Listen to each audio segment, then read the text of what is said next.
What's up, guys? I don't know if you guys seen the Martha Stewart documentary on YouTube, but I enjoyed it and I want us to talk about it. Did I say YouTube? Sorry, on Netflix. Excuse me. If you haven't, thank you. If you haven't watched it on Netflix, please go and watch it.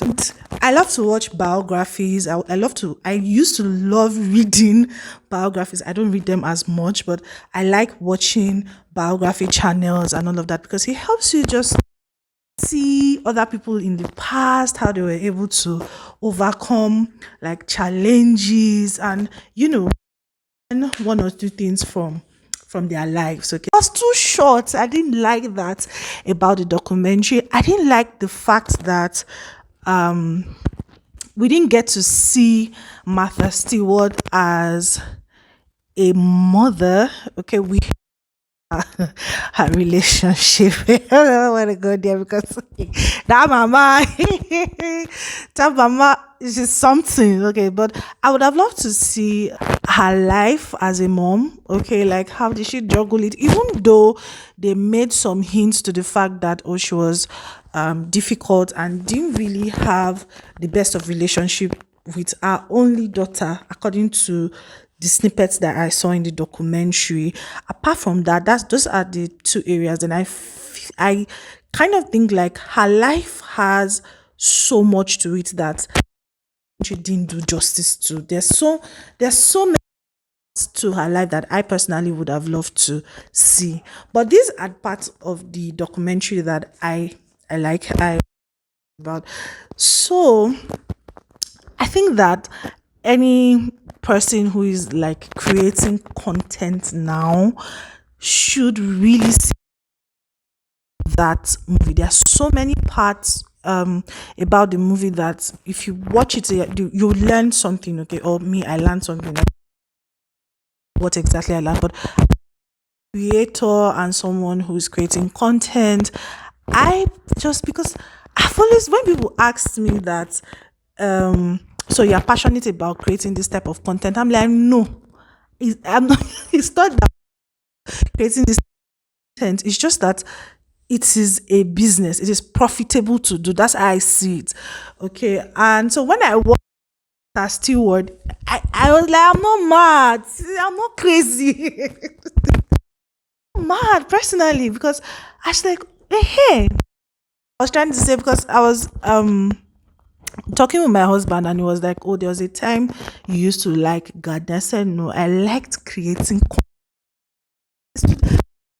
enjoy gardening, but I enjoy creating about it.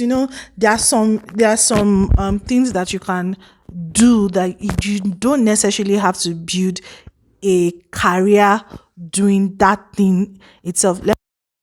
I think the person I heard saying that this was Dima Ume, and she loved to create. She loved to do makeup, but she did not want to be a makeup. Do you understand? When we say you can advertise on Topisco TV, a lot of us don't understand what we offer.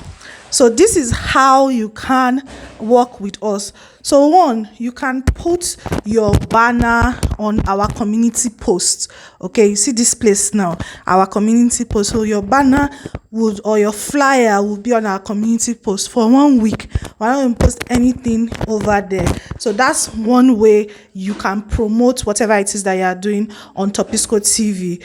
Two, the second way you can advertise on Topisco TV is to give us, excuse me, is to upload a video that you have created.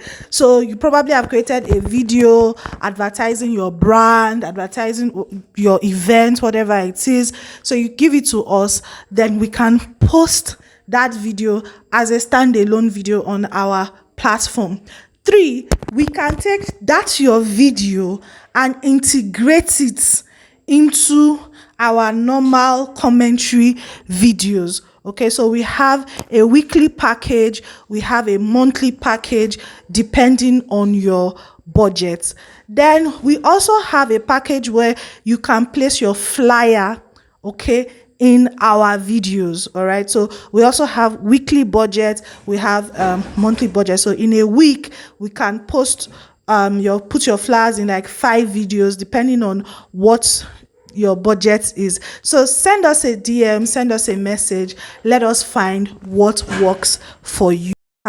Content creation career, creating content about making makeup, they are two different things. So somebody may have a shop somewhere and doesn't get customers, so to speak, in this makeup artistry thing. But there's another person who may not even be as skillful as that person who is creating content around makeup and is making more money than somebody who is just a makeup artist. To explain to my husband that, so that's how I see it. Like, I like creating content about gardening. Like, so when I watched Martha Stewart, she living being she started out as a caterer, or having a catering service. Then she now into publishing. She calls it Martha Stewart Inc. Omni Media. So she was into their media company has different components to it. So she does the cookbook, the gardening, holiday and festivities, and the different components of that. I'm like, yes, somebody has done it, somebody that gets it. So I was really excited. I've told anybody that is close to me that go and watch that documentary. Like, I don't know why I'm excited, but I was excited about it. So seeing that, and when she was okay, a lot of people did not really understand her vision. And yeah, no human being is like 100% perfect, but it was nothing short of genius, because what she, as at that time, that's why I said she's the blueprint. That's what a lot of influencers, a lot of let me not say influencers, a lot of solo media business people. Okay, I don't know how anybody say that. I'm a media business. Ironic. I'm not an influencer. I'm a media business owner. That's it. So she was able to do that and create that blueprint. And me in this whole story is that from something as simple as cooking, just doing everyday activity, she took her business to the stock exchange. Like, she was a publicly traded company. Hey, do you know do you know what that is? Let me break it down for you. Let me explain. So in a lot of mates, usually, like, for you to be a publicly listed company, you either have to be into finance, um FMCG, that's fast moving goods. So let me give an example so you understand. The people that produce peak milk, those type of companies, because it's not just only peak milk that they produce, or the people that produce Coca-Cola. All right, so type of businesses that you are doing the numbers, like your numbers are crazy. So they are the type of businesses that will chop mind and say, we want to become a publicly listed company where individuals, we can mop up funds from the public, okay, and attract those fund, like, get people in the public to come and invest in our company, okay, and mop up a lot of money, okay. So you, and the regulatory requirements to achieve that, it's not it's not beans. So you have to be a serious company. So for this woman who is creating soft content, let me put it that way, kitchen, gardening, it's not anything. Now develop that into becoming the first, I don't know if I'm correct, it was something about, like, she was the first self-made billionaire in America. Is massive. And for me, what that tells me is that it doesn't matter what it is that you are doing, okay, because somebody would have looked at her and said, what she doing, she's just creating magazines, she's just doing that. It doesn't matter what it is that you are doing, it is your vision of that thing, okay, because there are other people who have been cooking for centuries. You understand? There are people who have been cooking, okay, but nobody had the vision that she had, and exposure and people that she's around to say that, oh, this thing can be bigger than what it is that we're seeing. So I was excited. I was really, really, yeah. So whatever it is that you are doing, okay, even if that they used to say, even if you are selling granuts, aspire to be the one exporting granuts in metric tons, in, do you understand, in large quantities. Okay, yeah. So that's what I liked about that. Another thing that I liked about the movie was her ability to bounce back after. You go and watch it. I don't want to spoil it for you. Go and watch. It's not a movie, sorry, it's a documentary. Her ability to bounce back after going through a crisis.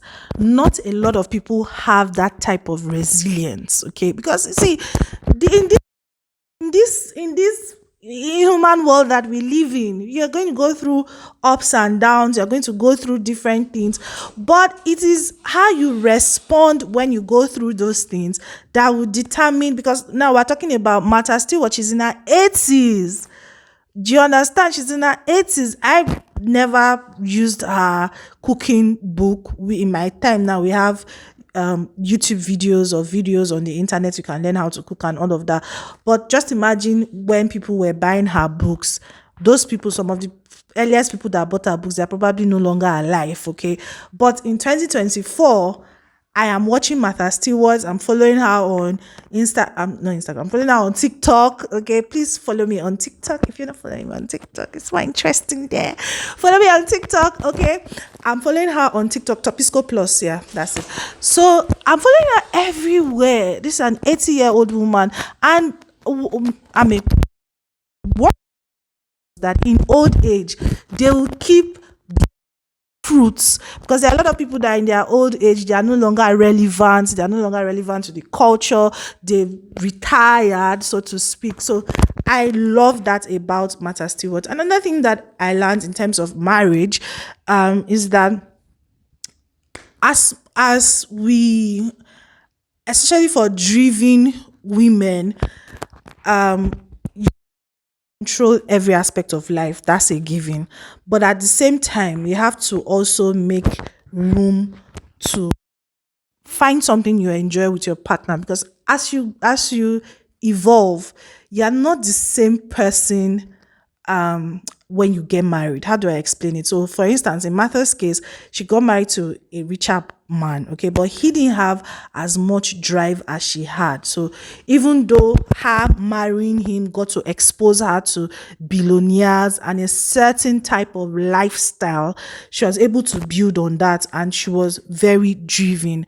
But as you evolve, as you grow, you still need to find the same type of interest or something with your partner, so that the gap doesn't become, you understand, too wide. You understand? So that's something I learned. Anyway, share with me if you have watched the Martha Stewart documentary, and if you've not watched it and you're interested in watching it, go and watch it, then come back and comment on this video what you learned.